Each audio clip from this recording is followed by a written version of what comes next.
హల్లెలూయా. అందరు బాగున్నారండి. నిన్న మార్నింగే మేము వచ్చాము. నిన్న సాయంత్రం చెన్నై నుంచి బయలుదేరాము. 10 o'clockకి మాకు ట్రైన్ చెన్నైలో సెంట్రల్ నుంచి. సో మేము 8 o'clockకి ఇంటి నుంచి బయలుదేరాం కార్లో స్టేషన్కి వద్దామని. మా అన్నయ్య స్టేషన్కి వచ్చి మా కార్ తీసుకొని ఇంటికి వెళ్తా అన్నారు.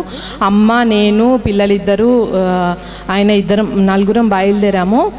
మోనుకి కొద్దిగా ఫీవర్ ఉంది. వచ్చేటప్పుడే వాడు కొద్దిగా చికా చేశాడు, నాకు బయట ఫుడ్ కావాలి, హోటల్లో ఫుడ్ కావాలని. సరే అని ఇంకా ట్రైన్లో వెళ్ళాలి కదా అని ఒక హోటల్ దగ్గర సైడ్కి కార్ ఆపేసి రాజు, నేను ఇద్దరం కలిసి లోపలికి వెళ్ళాము. అమ్మను ఆరాధ్య కారు లోపలే ఉన్నారు. కార్ ఆన్ చేసి మేము హోటల్ లోపలికి వెళ్ళాము. వెళ్ళిన తర్వాత అక్కడ ఆర్డర్ చెప్పాము.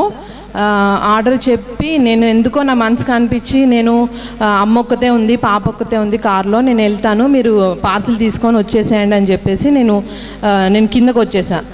అక్కడ కార్లో అమ్మను ఆరాధ్య కూర్చొని ఉన్నారు. ఆన్ చేసే ఉంది, కార్ ఆన్ చేసే ఉంది, ఏసీ కూడా ఆన్ చేసే ఉంది.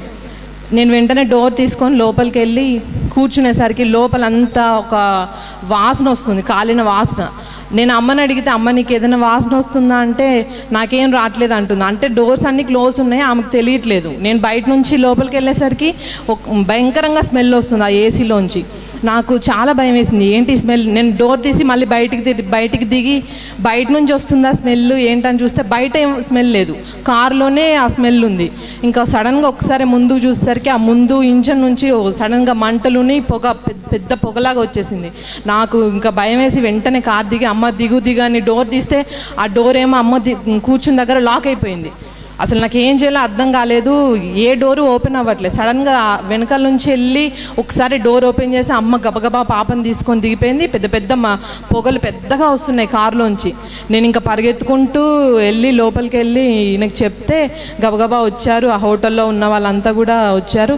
వెంటనే కార్ ఆఫ్ చేసేసారు. నిజంగా అది చాలా ఎంత పెద్ద ప్రమాదం అంటే, నిజంగా దేవుడు నిజంగా ఆయన నమ్మిన బిడ్డల పట్ల ఆయన నిజంగా ఏ మేలు చేసినా చేయక మానడని ఆయన వాగ్దానం ఉంది.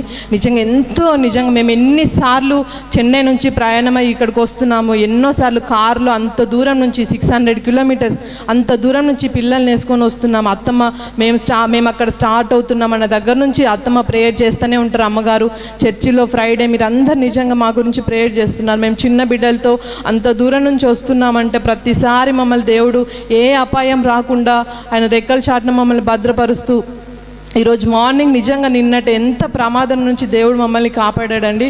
నేను ఆ సాక్ష్యం మీతో చెప్పుకోవాలని ఆశపడ్డాను. ఆయన నామానికి మహిమ కలుగును గాక.